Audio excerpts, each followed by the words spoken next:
하나님과 동행하면서 광야 시험을 이기시죠. 40일 동안 뭐예요? 광야에서 마귀가 시험하죠. 이 40일은 또 뭐예요? 광야 인생 40년 이스라엘이 겪었던, 이렇게 다 성경이 연결되잖아요. 그래서 그 광야 안에서 먹고 마시는 것은 하늘의 만나와 신령한 음료인데 예수님은 그게 나다, 내가 하늘로부터 내려온 산떡이고 내가 너희를 목마르게 네 배에서 솟아나는 생수다 하시잖아요. 그러니까 예수님이 광야 시험을 이기시고 성도들에게 공급하시는 거죠.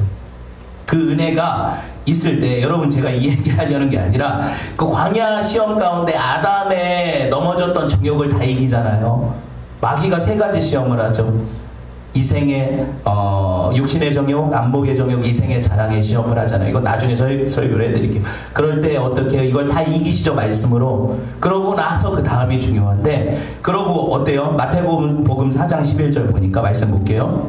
광야 시험 이기고 나서 어떤 일이 벌어져요? 이에 마귀는 예수를 떠나고, 마귀는 예수를 떠나고 어떻게 해요? 천사들이 나와서 어떻게 해요? 수종들더라.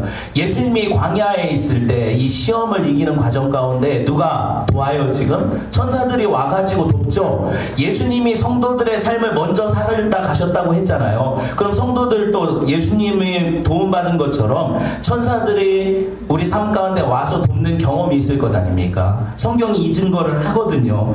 여러분 보세요. 예수 그리스도 안에서 승리를 거저 전가받아서 나도 예수님 같은 삶을 살기로 하나님께서 그렇게 작정하신 삶을 살아가는 인생들 가운데는 천사가 와요. 히브리서 1장 14절 말씀 볼게요. 히브리서 1장 14절 말씀 볼게요. 읽어봅시다. 시작. 모든 천사들은 섬기는 영으로서 구원받을 상속자들을 위하여 섬기라고 보내심이 아니냐. 보셨어요? 천사들이 뭐 하는 존재예요? 모든 성도들을 섬기라고 하나님이 보내신 존재라고 성경이 얘기하죠. 그리고 이 천사들은 영적인 존재이기 때문에 눈으로 못 봐요. 못 보지만 분명히 하나님의 약속 가운데 성도들을 돕는 역할을 한다고요. 그래서 성경에 이 천사들을 경험한 사람들이 계속 나오는 거예요. 가령 소돔과 고모라 심판당할 때 롯의 손을 붙잡고 나온 천사가 있죠.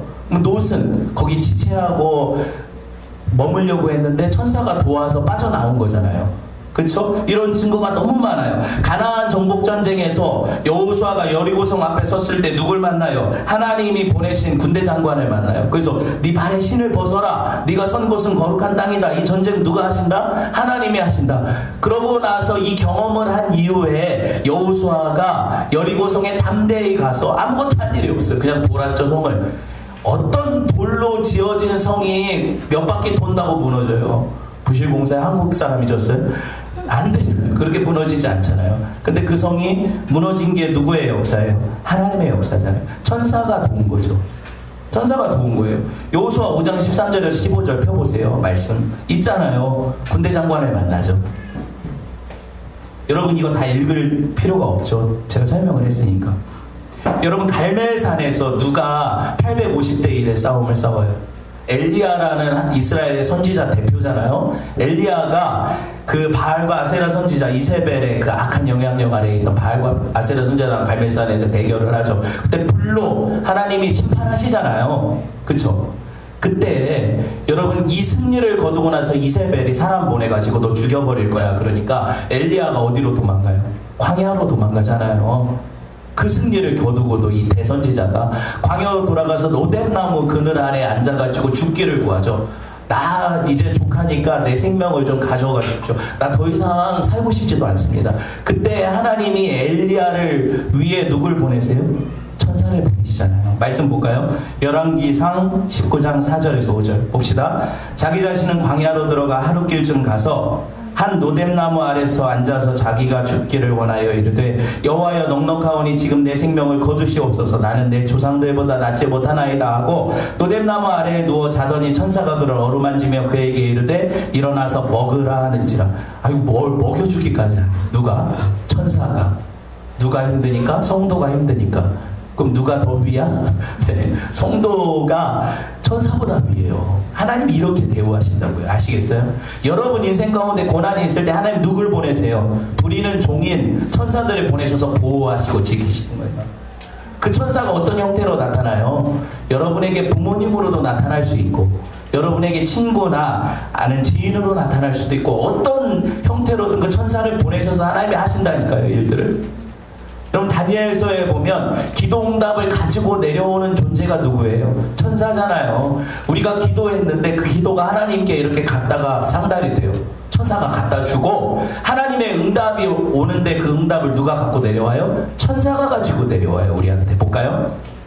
내게 이르되, 다니엘서, 큰 은총을 받은 사람 다니엘아, 내가 네게 이르는 말을 깨닫고 일어서라. 내가 네게 보내심을 받았느니라 하더라. 그가 네게 이 말을 한 후에 내가 떨며 일어서니, 그가 네게 이르되 다니엘아, 두려워하지 말라. 네가 깨달으려 하여 네 하나님 앞에 스스로 겸비하기로 결심하던 첫날부터 네 말이 응답받았으므로 내가 네 말로 말미암아 왔느니라. 그런데 바사왕국의 군주가 21일 동안 나를 막았으므로, 새 이래죠. 내가 거기 바사왕국의 왕들과 함께 머물러 있더니 가장 높은 군주이기 천사거든요. 중 하나인 미가엘이 와서 나를 도와주므로, 14절, 이제 내가 마지막 날에 내 백성이 당할 일을 내게 깨닫게 하러 왔노라. 이는 이 환상이 오랜 후에 이름이라 하더라. 다니엘이 기도하니까 누가 지금 그 응답을 가지고 와요? 하나님이 가지고 오죠. 하나님이 보내신 천사가 가지고 오죠. 사탄은 그걸 방해하는데 결국에 하나님의 메시지는 전달되죠. 이렇게 되는 거잖아요. 하나님은 심지어 내가 기도하기도 전에 기도 제목을 다 하셨어요. 그래서 응답을 보내셔버리는 거예요. 그러니까 야, 성도는 기도하려고 자리만 깔아도 응답이 와요. 자리만 깔아도 기도하려고 하냐? 그럼 내가 응답을 보낼게. 왜? 다 아시니까. 그런데 기도를 안 하니까 응답을 못 받는 거예요. 자리도 안 까니까 응답이 없는 거예요. 맨날 노덴나무는 무슨 커피숍인 줄 알아요. 하나님의 은혜를 경험하는 장소가 노덴나무라고요. 그 천사를 보내셨어. 근데 왜 앉아가지고 잡담이나 하고 커피나 마시지 기도하지 않잖아요. 노덴나무, 교회마다 카페가 다 노덴나무예요. 아이고, 진짜 대단해요. 네. 더 이상 증거를 보여드리지 않아도 되겠죠. 천사가 우리의 기도와 하나님의 어떤 그 보내신 자들로 성도들을 섬긴다는 증거 더 이상 안 보여줘도 되겠죠. 더 알고 싶다 그러면 개인적으로 오세요. 설교가 안 끝나요. 성경에 너무 많아요, 이런 증거가. 그래서 더 이상 못하겠어요, 저도. 다만 대부분의 경우에 이 천사들이 우리 눈에 보이는 형태로 안 오기 때문에 성도들이 천사가 없다고 생각하는 거예요. 하나님의 도우심이 없다고 생각하는 거예요. 천사는 어떤 존재냐고요? 천사는 성전에서, 저 하늘 성전이죠. 하늘 성전에서 하나님을 영원토록 찬송하고 섬기는 존재인데, 그 영광스러운 천사들이 지금 누구한테 오는 거예요? 야곱, 저와 여러분 성도들에게 오니까 우리가 뭐예요? 성전이라는 거예요. 성전에서 하나님을 섬기는 존재가 우리 안에 와서 우리를 도우니까 우리가 성전인 거고, 우리 안에 계신 누가 계셔서 이게 가능한 거예요? 하나님이 계시니까 가능한 거예요. 천사는 하나님 섬긴다니까요. 우리 안에 하나님이 계시니까 천사가 우리를 섬기는 거예요. 우리가 뭐 대단해서 천사가 왜 우리를 섬겨요? 이해되셨죠? 임마누엘로 계신 예수 그리스도로 인해서 천사들도 우리를 가볍게 여기지 않는 거예요. 우리가 성전이거든요. 그게 베델이죠. 그게 베델이에요. 여러분, 천사들이 오늘 돌베개 베고 광야에서 잠을 자던 야곱의 꿈에 나타나서 사다리로 오르락 내리락 하시고, 하나님이 거기 계시고, 야곱이 잠에서 깨서 제단을 쌓고 막 헛소리 얘기하고 막 그러잖아요. 말씀 볼까요?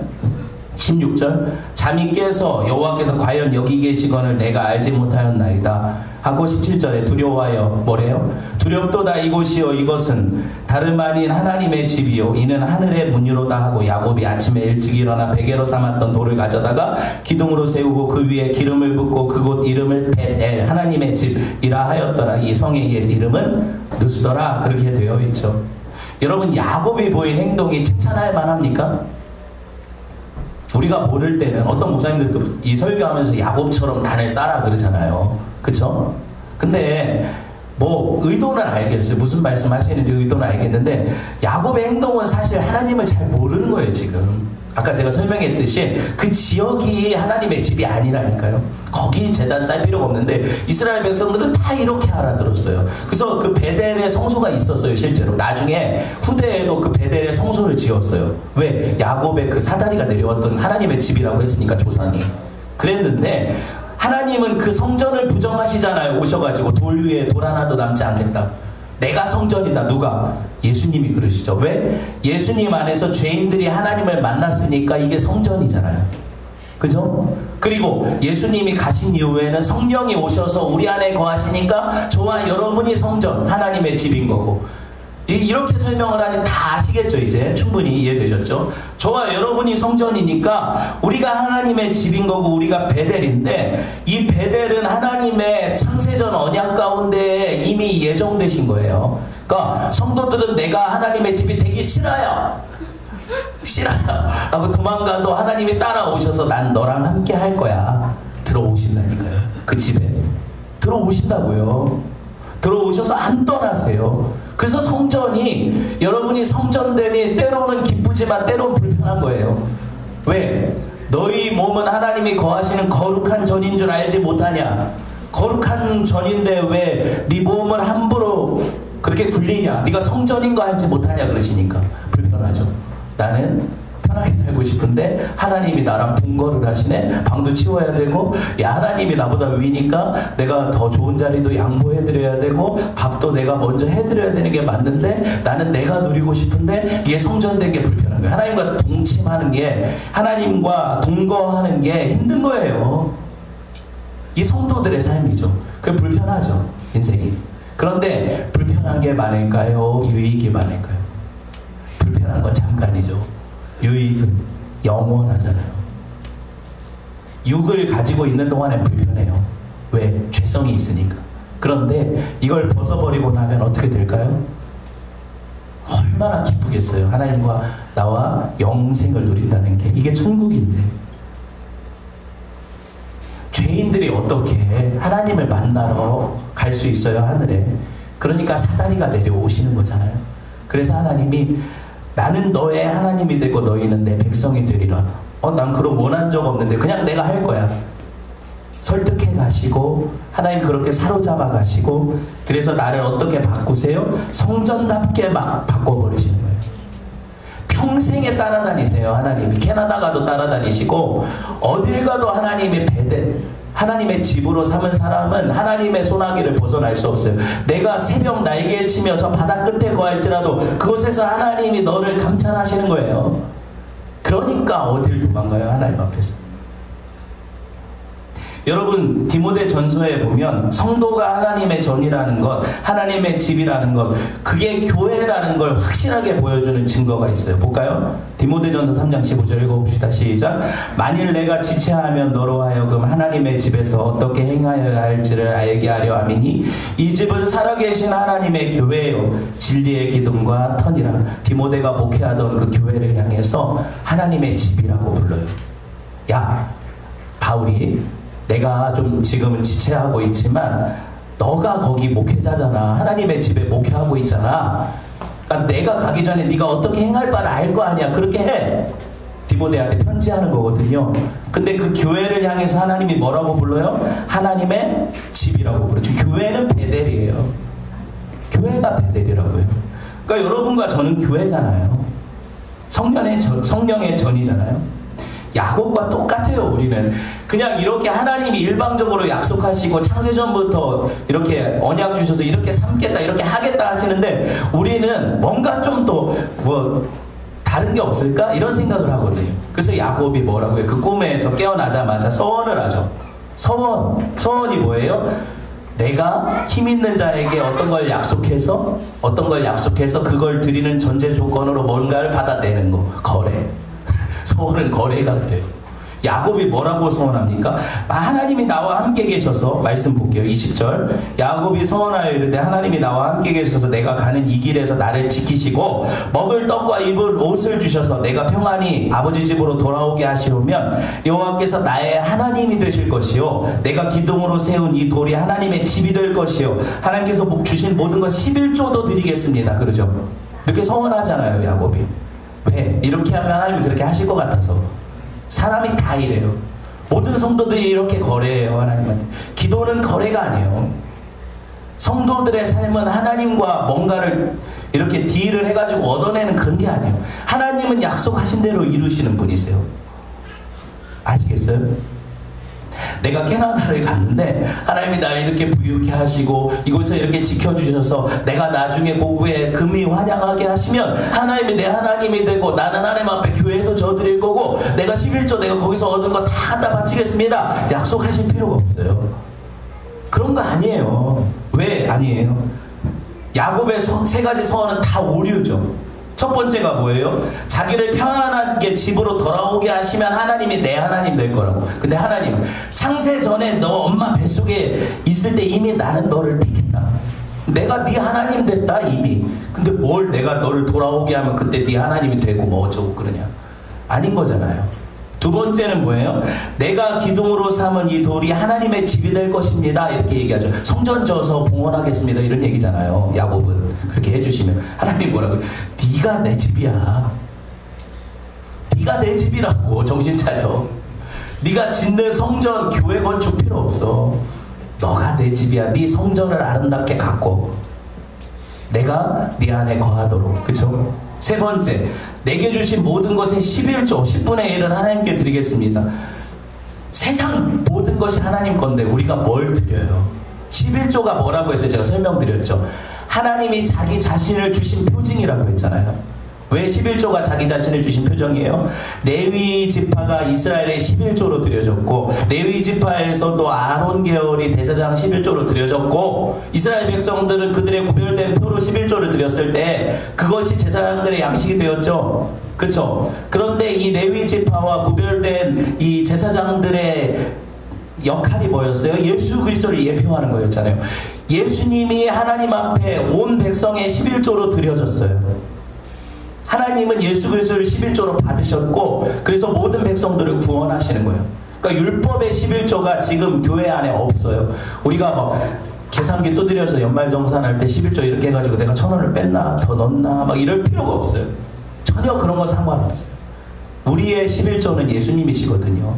그러니까 여러분 이게 다 하나님이 하신 일들인데 야곱은 내가 이렇게 하나님이 나를 이렇게 대우하시면 내가 이렇게 하겠다고 막 지 뭐인 것처럼 막 약속을 하고 거래하려고 하잖아요. 그렇죠? 말씀을 맺겠습니다. 20년 후에 실제로 야곱 부자 돼서 돌아와요. 하나님 지키셔서. 그쵸? 기억하시죠? 아직 안 봤나요? 돌아올 때 베델로 안 돌아가요. 지 약속도 잃어버리고. 그쵸? 나중에 하나님 돌아가게 하시는 사건이 이렇게 돌아갔을 때 잘 들어보세요. 베델에서 야곱이 11조 드린 적도 없고요. 거기 성전 싼 적도 없어요. 그럼 야곱은 그때 이미 하나님을 안 거예요. 하나님이 요구하셨던 게 나한테 이게 아니었구나. 깨달았으니까 그걸 안 했죠. 그런 거라고요. 말씀을 맺으려고 해요. 교회는 살아계신 하나님의 집이에요. 이게 베델이에요. 저와 여러분은 진리의 기둥과 터인 성전이에요. 그러니까 우리 안에 누가 계세요? 하나님이 계세요. 하나님 임마누엘로 계세요. 각 지체가 각 역할을 감당해서 그리스도의 몸을 이루어가는 거예요. 몸은 머리에 붙어 있어야 몸인 거예요. 그 머리가 우리에게 몸에게 지시하는 것들을 역할을 수행해내는 게 몸의 역할이에요. 하나님이 이 일들을 하시려고 우리를 하나님의 집으로 부르신 거예요. 그런 은혜가 저와 여러분에게 충만하여서 하나님 그 약속, 내 너를 떠나지도 않겠다, 내 너를 버리지도 않겠다는 약속이 영원히 우리 삶에 이루어지도록 하나님 앞에 구합시다. 그런 은혜가 여러분 안에 충만하시기를 주님의 이름으로 축원을 드립니다. 아멘.